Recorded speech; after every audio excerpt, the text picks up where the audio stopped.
یہ جانتا ہوں کہ جہاں تک سرکار کے عشق کا معاملہ ہے ہم سے آگے پوری دنیا اسلام میں کوئی نہیں ہے۔ میں چھوٹی سی یہاں پہ ایک مثال دینا چاہتا ہوں۔ آپ میں سے وہ لوگ جو ترکیہ گئے ہیں اور ترکیہ کے شہر استنبول گئے ہیں وہ یقیناً اپنے ٹورسٹ یہ پورے پروگرام میں کہیں نہ کہیں ٹاپ کاپی میوزیم گئے ہوں گے۔ ٹاپ کاپی کا مطلب یہ ہے کہ ایک ایسا محل جس کی گیٹ کے اوپر ایک توپ لگی ہوئی ہے۔ کاپی کا مطلب ہے در اور توپ کا مطلب توپ ہے۔ تو خواتین و حضرات، ٹاپ کاپی میوزیم بننے سے پہلے یہ ٹاپ کاپی پیلس تھا جہاں پہ سلاطین عثمانیہ رہائش پذیر تھے۔ ظاہر ہے کہ استنبول ان کا دارالخلافہ تھا اور یہ ان کی رائل ریزیڈنس تھی۔ آج یہ محل نہیں ہے، آج یہ ایک میوزیم ہے، ایک عجائب گھر ہے۔ خواتین و حضرات، اس عجائب گھر کے اندر ایک گیلری ہے جس میں انبیاء کے نوادرات ہیں، یعنی کہ تمام مذاہب کے انبیاء سے جو جو چیز بھی تعلق رکھتی ہے وہ وہاں موجود ہے۔ مجھے بالکل یہ نہیں پتا، میں پورے وثوق سے نہیں کہہ سکتا کہ وہاں جو حضرت موسیٰ کا عصا ہے کیا واقعی یہ وہ عصا ہے، کیونکہ میری تاریخ کے مطابق ہیکل سلیمانی کی تعمیر کے دوران حضرت موسیٰ اس عصا کے سہارے کھڑے رہے تھے تا وقتے کہ ان کی روح پرواز کر گئی، اور لوگوں کو ان کی وفات کا تب پتہ چلا جب ان کے عصا کو دیمک چاٹ گئی اور وہ جو اس کے سہارے کھڑے تھے وہ نیچے آ رہے۔ خیر، آپ اپنی تاریخ بیان کر سکتے ہیں، میں یہاں پہ صرف دو چیزوں کو بیان کرنا چاہتا ہوں۔ یہاں پہ حضرت ابراہیم کا پیالہ بھی ہے، یہاں پہ وہ تلواریں بھی ہیں جن کو سرکار دو عالم سے اور مولا کائنات سے منسوب کیا جاتا ہے۔ خواتین و حضرات، اور بھی بہت کچھ ہے، مگر یہاں پہ ایک الماری ہے۔ الماری کوئی ایسی بڑی نہیں ہے، اس الماری کو دور سے دیکھیے تو لگتا ہے کہ اس میں شاید کچھ بھی نہیں ہے، مگر میں پہلی دفعہ گیا تو میں نے دیکھا کہ سب سے زیادہ ہجوم اس الماری کے گرد ہے۔ وہ شیشے کی بنی ہوئی الماری ہے اور اس کے اندر کوئی چیز ایسی رکھی ہوئی تھی کہ میں نے دیکھا کہ سب سے زیادہ ہجوم وہاں ہے۔ اس گیلری میں، اس میوزیم میں، ٹاپ کاپی میں ہر مذہب کا، ہر قومیت کا شخص آتا ہے، مگر اس شیشے کے پینلز والی الماری کے گرد سب سے زیادہ تعداد ان لوگوں کی تھی جن کو میں آسانی سے پہچان سکتا تھا کہ یہ میرے ہم وطن ہیں، پاکستانی ہیں۔ میں یہ بھی پہچان سکتا تھا کہ میں سے بہت ساری بیویاں ہیں جو کہ پاکستانی ہیں، کیونکہ وہ شلوار قمیض پہنے ہوئی تھی۔ مرد تو آپ کو پتہ ہے پینٹ کوٹ وغیرہ پہن لیتے ہیں۔ بہت چھوٹا تھا جب میں وہاں پہ گیا پہلی دفعہ، اور میرے اندر بڑا تجسس پیدا ہوا، نہ جانے کیا بات تھی کہ وہ الماری بھی میرے دل کو اپنی طرف کھینچتی تھی۔ میں گناہ گاروں کے لیے ہے کچھ کشش، ایک مقناطیس ہے جو وہاں پڑا ہوا ہے۔ باہر تو خواتین کے ساتھ میں جب اس کے قریب گیا، بڑی دیر سے میں نے وہ اس بھیڑ کو چھانٹا۔ آپ جانتے ہیں کہ اس شیشے کی الماری کے اندر کیا پڑا تھا کہ جس کو دیکھنے کے لیے سب سے زیادہ تعداد پاکستانی سیاحوں کی تھی، اس میں میرے سرکار کا ایک منہ مبارک پڑا تھا۔ ہر چیز چھوڑ کے، ہر چیز چھوڑ کے، تلواریں، پیالے، عصائیں چھوڑ کے لوگ میرے سرکار کے ایک بال کا نظارہ کر رہے تھے، آنکھوں اور دل اور روح کو ٹھنڈا کر رہے تھے۔ مجھے تب احساس ہوا کہ سرکار نے خصوصی رحم فرمانا ہے میرے ہم وطنوں پہ کہ ان لوگوں نے حجاز میں جنم نہیں لیا، میری زبان نہیں جانتے، مگر محبت کا طریقہ اور کلینہ جیسا ہم لوگ جانتے ہیں، وہ بھی تب جب حب رسول کا معاملہ ہو۔ میں بڑے مان سے یہ بات کہتا ہوں۔ خواتین حضرات، آپ بھی جا کے دیکھیے، اب ٹاپ کاپی میوزیم کی تھوڑی سی سیٹنگ بدل چکی ہے۔ آپ کو اب بھی پتہ چلے گا کہ لرزتے ہوئے قدموں کے ساتھ جو لوگ اس الماری تک جائیں گے ان کا پاسپورٹ کا رنگ کیا ہے۔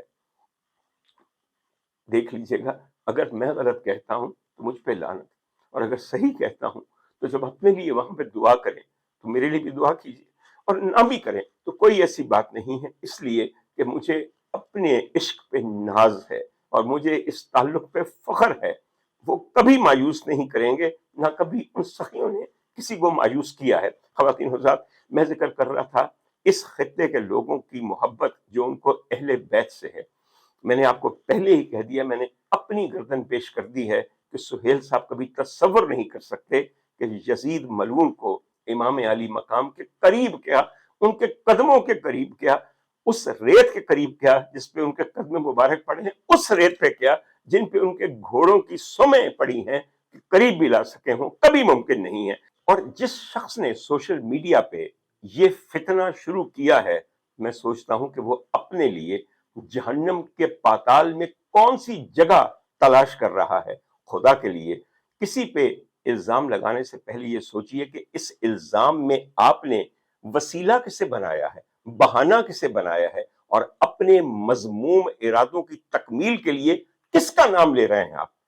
نہ جانے اس شخص کو تو کوئی باس پرس کبھی ہوگی یا نہیں، آپ کا انجام ایسا ہوگا کہ یقین کیجئے کہ اہل جہنم بھی کہیں گے کہ یا مولا تو نے ان کے اوپر اتنا ظلم۔ تو پروردگار کہے گا ہاں، انہوں نے میری مخلوق میں سے میرے نبی کے چاہنے والوں اور اس کے اہل خانہ کی محبت کا استحصال کیا ہے، میں ان کا خود ذاتی دشمن ہوں۔ آپ دیکھ لیجئے گا ایسا ہی ہوگا، اور انشاءاللہ تعالی جہاں تک سہیل صاحب کا تعلق ہے وہ اس پورے معاملے میں سے بری الذمہ ہی نہیں، باعزت طور پہ نکل آئیں گے، اور تباہ صرف ان پہ تہمتیں لگانے والے ہوں گے۔ خواتین و حضرات، میں یہاں پہ ایک بات آپ کو اور کہوں، آپ کا رویہ ننگا ہو کے سامنے آ جاتا ہے۔ میں دیکھ رہا تھا کہ جہاں سہیل صاحب نے فن کی، دیکھیے تفریح کی، فن کی، ڈرامیٹکس کی، کامیڈی کی جتنی خدمت کی ہے، آپ نے کیسی کیسی چیزیں، کیسی کیسی انیاں اپنی بغلوں میں سے، کیسی کیسی چھریاں اور خنجر اپنی آستینوں میں سے نکال کے ان کو بھونکنا شروع کر دیا ہے۔ ایک صاحب کہہ رہے تھے نہ جاننے کیوں ہے کوئی کسر سی کئی باری اے زنانیاں کا کردار انہیں ادا کیتا ہے، کدی فردوس عاشقوان بن جاتا ہے، کدی گرو خسرا بن جاتا ہے۔ وہ لانتیا ایک فنکار مختلف کردار ادا کرتا ہے۔ اس قسم کی بکواس کرنے سے پہلے یہ ضرور سوچئے کہ انہوں نے اپنی صلاحیتوں کا استعمال کتنا اچھا کیا ہے۔ تمہاری طرح کسی ممبر پہ بیٹھ کے لوگوں کو گمراہ کر کے اللہ کے نام پہ، اللہ کے پیغام کے نام پہ آپس میں ان کو لڑایا نہیں ہے کہ دو مسلمان ایک دوسرے کے خون کے پیاسے ہو جاتے۔ خیر، میں اس بارے میں اور باتیں نہیں کہنا چاہتا، لیکن کیا کیا پھپتیاں آپ لوگوں نے نہیں کسیں۔ سہیل صاحب کی عزت میں ایک خاص وجہ سے یوں بھی کرتا ہوں کہ جب سٹیج کے اوپر سٹیج ڈانسرز کا راج ہو گیا تو انہوں نے خود کو علیحدہ کیا۔ میں خود بھی سمجھتا ہوں کہ خاتون کا ناچنا مردوں کے سامنے ایک معیوب چیز ہے۔ اب ظاہر ہے کہ میں جب یہ سمجھتا ہوں تو میں یہاں دو وضاحتیں آپ کو نہیں دینا چاہتا، برسبیل تذکرہ ذکر کرنا چاہتا ہوں۔ میرے عید کے ایک پروگرام کے اندر اداکارہ خوشبو تشریف لائیں۔ خوشبو بہت بھلی خاتون ہیں، بہت عرصے سے سٹیج پہ پرفارم بھی کر رہی ہیں اور ڈانس بھی کر رہی ہیں۔ انہوں نے اپنے ڈانس کے بارے میں بھی بتایا۔ ایک موقع ایسا آیا کہ گیت لگایا گیا جہاں پہ انہوں نے ظاہر پرفارمنس دینی تھی، وہ اٹھ کے انہوں نے پرفارمنس دینی شروع کر دی۔ میرے لیے کیا کرنا مناسب تھا؟ میں وہاں پہ ہوسٹ بن کے بیٹھا ہوا تھا۔ خوشبو میری بچیوں کی طرح، میری بہنوں کی طرح، میری بھابھی کی طرح ہے، کیونکہ ارباز میرے دوست ہیں۔ کیا کرنا چاہیے تھا مجھے؟ میں چپ کر کے بیٹھ کے منحوس سی مسکراہٹ چہرے پہ لا کے تماش بین بن کے وہاں بیٹھا رہتا، یا نظریں جھکا کے وہاں بہت نیک بن کے بیٹھا رہتا؟ نہیں، جو مجھے سمجھ آیا میں نے وہ کیا۔ میں نے اٹھ کے ان کے ساتھ خود کو شامل کر لیا تاکہ وہ اکیلی یوں ناچتی نہ پھرے، ان کو احساس ہو کہ اگر یہ میرے پروگرام کا میزبان ہے تو اس نے میزبانی کا، بھائی ہونے کا حق ادا کر کے میرے ساتھ میرا بازو تھام کے خود ہلکا سا رقص پیش کر دیا ہے۔ کیا آپ میں سے سب لوگ شادیوں پہ، بیاہوں پہ، مہندیوں پہ، مائیوں پہ اپنی اہل خانہ خواتین اور رشتہ دار خواتین کے ساتھ مل کے رقص نہیں کرتے؟ تو میں نے بھی یہی کیا، and I am very proud of that. میں نے ایک اور پروگرام میں، شاید وہیں پہ اسی پروگرام میں یہ ذکر کیا کہ جہاں تک بی بی نرگس کا تعلق ہے، ان کے رقص کو دیکھ کر کئی دفعہ میری آنکھوں میں آنسو آ گئے۔ میں اس بات پہ بالکل قائم ہوں، بالکل قائم ہوں۔ اس لیے کچھ بھی دیکھیے، نظارہ کچھ بھی ہو، یہ ناظر کا حال دل ہے، یہ ناظر کا زاویہ نگاہ ہے، یہ ناظر ہے، اس کی ذہنیت ہے، اس کے رویے ہیں، اس کے دل کی اور احساس کی نرمی ہے کہ وہ کیا دیکھ کے کیا محسوس کرے۔ خواتین و حضرات، مجھے اچھی طرح یاد ہے کہ میں اور میرے ایک دوست گئے تھے دیکھنے کے لیے ایک پلے، جہاں پہ سٹیج پہ نرگس اور نسیم وکی، میرے پیارے بھائی، نے بابا بلے شاہ کے کلام پہ، جو کہ بی بی عذرا جہاں نے فلم مجاجن کے لیے گایا تھا، اس پہ رقص پیش کیا۔ چھیتی بوڑی وے طبیبہ نہیں تا میں مر گئی ہوں۔ آپ میں سے کچھ سمجھ سکتا ہے کہ دل کے طبیب کو، طبیب حبیب کو یہ پیغام دینا کہ چھیتی باڑی میں طبیبہ نے ایک دم میں مر گئی ہاں۔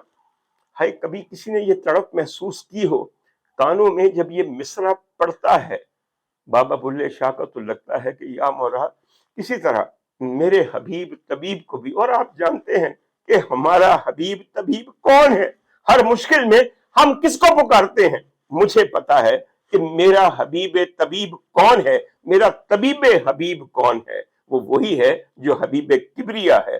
میری نظر میں تو ہمیشہ وہی آتا ہے، ان کے خیال کے علاوہ مجھے بتائیے کس کو کوئی پکارے جب جان پہ بانا ہے، نہیں تے میں مر گئی ہوں۔ خواتین و حضرات، ان دونوں نے اس پہ رقص کرنا شروع کیا۔ کچھ ان کا اپنا تعلق نسیم وکی کا اور بی بی نرگس کا ایسا ہے کہ وہ اخلاص اور محبت اور احترام، عقیدت اور میں کیا کہوں کولیگیلٹی کا ایک مرقع ہے، ایک شاہکار ہے۔ مجھے یہ بھی پتا ہے کہ دونوں کتنی بار ایک ساتھ سفر حج پہ گئے اور ایک ساتھ اللہ کے گھر اس کے رسول کے روضہ پاک کی حاضری دی۔ نہ جانے یہ سارے خیالات میرے دل میں کس طرح ایک محبت کا طوفان بن کے اٹھے۔ اور اس کے بعد میرے دوست نے مجھے پوچھا کہ سب خیریت ہے؟ میں نے کہا جی بالکل خیریت ہے۔ اور میں سوچا کہ اس نے مجھے کیوں پوچھا ہے، پھر احساس ہوا کہ میری گود میں میرے اتنے آنسو گر چکے تھے کہ میری گود بھیگ چکی تھی۔ I am very proud of it. آپ نے 100 اس کی میمز بنائی ہیں۔ خدا تعالیٰ آپ کو ہدایت دے، اور اگر ہدایت نہیں دینی اللہ تعالیٰ نے تو پھر وہ کرے جو اس کی مرضی ہے۔ جس کو ہدایت نہیں ملتی اس کو غارت کر دیا جاتا ہے۔ بہرطور میں نے آپ سے اپنے اعمالوں کا حساب نہ کروانا ہے، نہ اس کا نتیجہ حاصل کرنا ہے۔ جس سے میں نے اپنے اعمال کا حساب کروانا ہے وہ کوئی اور ذات ہے، اور مجھے اس کے منصف ہونے پہ کامل ترین یقین ہے۔ آخر میں ایک بات آپ کو کہنا چاہتا ہوں، اور دو باتیں ہیں۔ ایک بات تو میں یہ کہنا چاہتا ہوں کہ اب ہمارے ہاں اہل بیت کی محبت کو ایک ہتھیار بنا لیا گیا ہے۔ اپنے دشمنوں، اپنے آقاؤں کے سو کالڈ ماتوبین کو اور ان لوگوں کے لیے استعمال کرنا کہ جن سے آپ نے پیسہ لے کر اپنے پیٹ کا ایندھن پرووائڈ کرنا ہو، اس تندور کے اندر ڈالنا ہو، وہ حرام کا لقمہ جس کی حرص آپ کی ختم نہیں ہوتی۔ آپ کو میری بات سمجھنی ہے، آئیے میں آپ کو بتاتا ہوں۔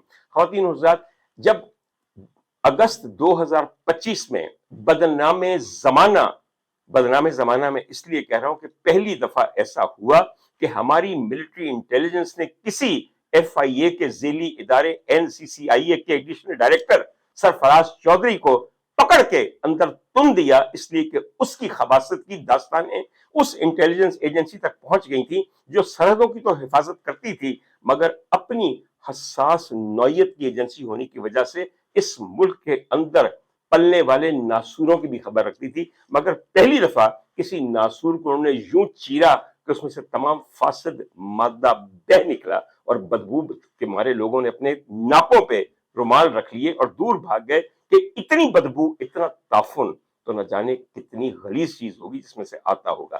بہرطور مجھے ایک شام یاد ہے جب سرفراز چودھری بیٹھ کے، زوار اس کا ایک رائٹ ہینڈ مین تھا، اس کے کمرے میں مجھ سے یہ بات کہہ رہا تھا کہ پچھلی دفعہ کہ تینوں عدالتہ نے کٹ دیتا، 3 مہینے بعد ہی تینوں ہائی کورٹ دے جج علی ضیاء باجوہ نے بیل دے دیتی تے ساڈے لیگل ڈائریکٹر نوں ذلیل کیتا کہ کی مقدمہ بنا کے لے آئے ہو ڈاکٹر مرادل دے خلاف، مگر عید کی میں جو تیرے واسطے پلان کیتا ہے اتھوں نکل کے وکھائیں، ساری زندگی تو جیل وچ رہے گا۔ یاد ہے سرفراز چودھری تمہیں یہ بات؟ میں تھوڑا سا حیران ہوا کہ میں نے کیا جرم کر دیا ہوگا، کیا گناہ کر دیا ہوگا کہ میرے پہ ایک ایسا مقدمہ بنایا جائے گا جھوٹا جس کی پاداش پہ مجھے ساری عمر جیل میں رہنا پڑے گا۔ کہنے لگا کڑی میرے کو آئی سی، انہیں میرے کو گل کیتی ہے، اساں پلاننگ کر لئی ہے۔ منحوس کی جو شکل تھی اور جو آواز تھی وہ بھی آپ کو یاد ہی ہے۔ میں نے کہا کیڑی کڑی آئی سی؟ اوہی، اور جو نام انہوں نے لیا وہ آپ کی ایک بہت پسندیدہ اداکارہ کا ہے۔ مجھے یقین تو ہے مگر پتہ نہیں اس میں کتنی بات سچی ہوگی کہ اس عورت نے آ کے یہ نہیں کیا ہوگا۔ کسی حد تک کوئی جا سکتا ہے غصے میں، میرا نہیں خیال کہ اداکارہ ریشم اس حد تک گئی ہوں گی کہ انہوں نے سرفراز چودھری کے ساتھ بیٹھ کے میرے خلاف یہ سازش کی ہو کہ میں ایک شکایت کروں گی۔ میں واضح کر کے آپ کو بتا رہا ہوں